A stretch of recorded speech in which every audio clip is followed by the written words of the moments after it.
Hello guys, welcome to another video of stock market. Friends, GNK India limited का ये एक upcoming IPO है जो कि आज के दिन ओपन होने जा रहा है। जानेंगे complete analysis, business model, financial condition, performance, GMP कितना चल रहा है, लिस्टिंग कितना मिलेगा, प्राइस बैंड कितना, कुछ रिस्की पॉइंट डिस्कस करेंगे, अप्लाई करें या फिर अवॉइड, इन सभी पॉइंट्स हम लोग डिस्कस करेंगे। चलिए फ्रेंड्स, वीडियो स्टार्ट करते हैं। तो गाइस, आईपीओ जो है 23 अप्रैल को ओपन हो रहा है आज के दिन, और 25 अप्रैल को क्लोज किया जाएगा। 3 डे आईपीओ है। 649.47 करोड़ का बुक बिल्ड इशू आईपीओ है। और जो कॉम्बिनेशन है फ्रेश इशू और ऑफर फॉर सेल का, जिसमें फ्रेश इशू 76 लाख शेयर्स का किया जा रहा है। 300 करोड़ अमाउंट का जो है सो फंड रेज कर रही है फ्रेश इशू के थ्रू। और इसका ऑफर फॉर सेल जो है 84 लाख शेयर्स का ऑफर फॉर सेल है, जो कि 349.47 करोड़ का फंड रेज कर रही है। अलॉटमेंट डेट फाइनलाइज किया गया है 26 अप्रैल का। बीएसई और एनएसई दोनों में लिस्टेड हो रहा है 30 अप्रैल का। प्राइस बैंड 395 टू 415 रुपीज़ पर शेयर का है और 36 शेयर्स की लॉट साइज है। डबल आईफल सिक्योरिटीज और आईसीआईसीआई सिक्योरिटीज इसके लीड मैनेजर है, और लिंक इन टाइम इसके रजिस्ट्रार है। प्रोमोटर इसकी यहाँ पे जो ऑफर दिया गया है क्यूआईबी से 50%, एचएनआई से 15%, रिटेल से 35% का ऑफर दी गई है। प्रोमोटर की बात करें तो mascot capital and marketing private limited, JNK heaters company limited, और अरविंद कामत, गौतम रामपेल्ली और दीपक कचरूलाल भारूका इसके प्रोमोटर है। प्री इशू होल्डिंग 94.56% का होल्डिंग देखने को मिल जाएगा। बिजनेस की बात करें तो कंपनी 2010 में इनकॉर्पोरेशन किया गया था, जो कि company process fired heaters, reformers और क्रैकिंग फर्नेसेस का डिज़ाइन, मैन्युफैक्चर, सप्लाई, इंस्टॉलेशन और कमीशनिंग में बिजनेस कर रही है। और इसका जो है अगर देखा जाए तो आंध्र प्रदेश, असम, बिहार, कर्नाटक, केरल, महाराष्ट्र, तमिलनाडु, वेस्ट बंगाल जैसी इन सभी स्टेट्स में प्रोजेक्ट्स कंप्लीट कर चुका है। और ग्लोबल लेवल पर भी कंपनी प्रोजेक्ट्स इंप्लीमेंट कर रही है, जिसमें इंक्लूड है नाइजीरिया और मेक्सिको। ये दो कंट्री में कंपनी जो है सो प्रोजेक्ट जो कि इम्प्लीमेंट किया जा रहा है।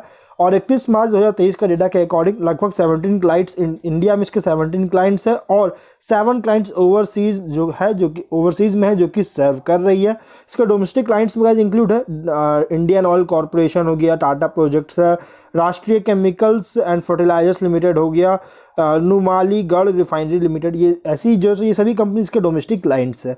और जितने भी प्रोडक्ट्स है जेएनके इंडिया लिमिटेड का, ये मैन्युफैक्चर्ड किया जाता है कस्टमर्स के रिक्वायरमेंट्स के अकॉर्डिंग, और इसमें जो एप्लीकेबल स्टैंडर्ड्स के साथ में जो है सो अकॉर्डिंग्स के साथ जो मतलब कि मैन्युफैक्चर करती है।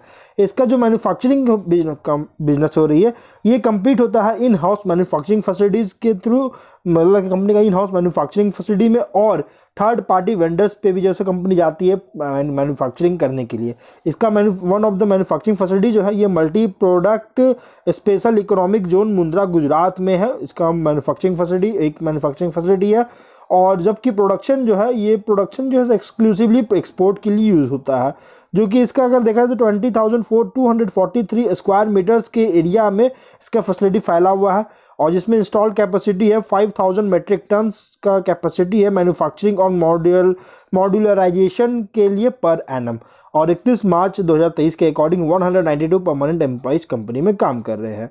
फिनेंशियल की बात करेंगे तो 21 में 138.4 करोड़ का रेवेन्यू, 16.4 करोड़ का प्रॉफिट, 22 में 297.1 करोड़ का रेवेन्यू, 35.9 करोड़ का प्रॉफिट, 23 में 411.5 करोड़ का रेवेन्यू, 46.36 करोड़ का प्रॉफिट है। 9 मंथ्स 24 में 256.7 करोड़ का रेवेन्यू, 46.2 करोड़ का प्रॉफिट है। कंपनी का फिनेंशियल अगर देखा जाएगा तो टॉप लाइन हो या बॉटम लाइन, रेवेन्यू और प्रॉफिट दोनों में कंपनी कॉन्स्टेंटली ग्रोथ देखने को मिल रहा है, एक पॉजिटिव ग्रोथ देखने को मिल रहा है।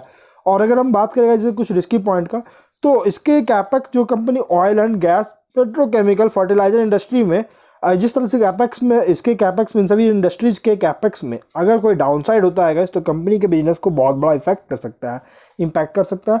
और कंपनी जो majority portion of revenue generate कर रही है हीटिंग इक्विपमेंट के सेल पर, मतलब कि इस पर बहुत ज़्यादा डिपेंडेंट है, हीटिंग इक्विपमेंट के मतलब कि इस डिवीजन पर बहुत ज़्यादा डिपेंडेंट है कंपनी।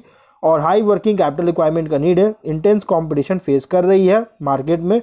और अगर हम बात करेंगे जो ऑब्जेक्टिव का, तो working capital requirement general corporate purpose के लिए आईपीओ लाया गया है। कंपनी जो है जीएमपी अपडेट नहीं किया गया, इस लिस्टिंग बता पाना पॉसिबल नहीं है। लेकिन गाइज कंपनी जो है हीटिंग इक्विपमेंट सेगमेंट में एक नीच प्लेस क्रिएट कर चुका है, अच्छी ग्रोथ है टॉप एंड बॉटम लाइंस में। यहाँ पे कंपनी के पास ऑन हैंड 31 दिसंबर 2023 का डेटा के अकॉर्डिंग ऑन हैंड 845 करोड़ का इसके पास ऑर्डर बुक है, जो कि इसके फ्यूचर प्रोस्पेक्ट्स को इंडिकेट कर रहा है। क्योंकि देखिए कंपनी पास अगर किसी भी कंपनी के पास ऑन हैंड ऑर्डर होता है ना guys, on hand order book होता है, तो उसका एक प्रॉस्पेक्ट्स होता है, क्योंकि कंपनी उस पर काम कर रही होती है, जो कि कंप्लीट होने के बाद उससे प्रॉफिट वगैरह जनरेट होती है।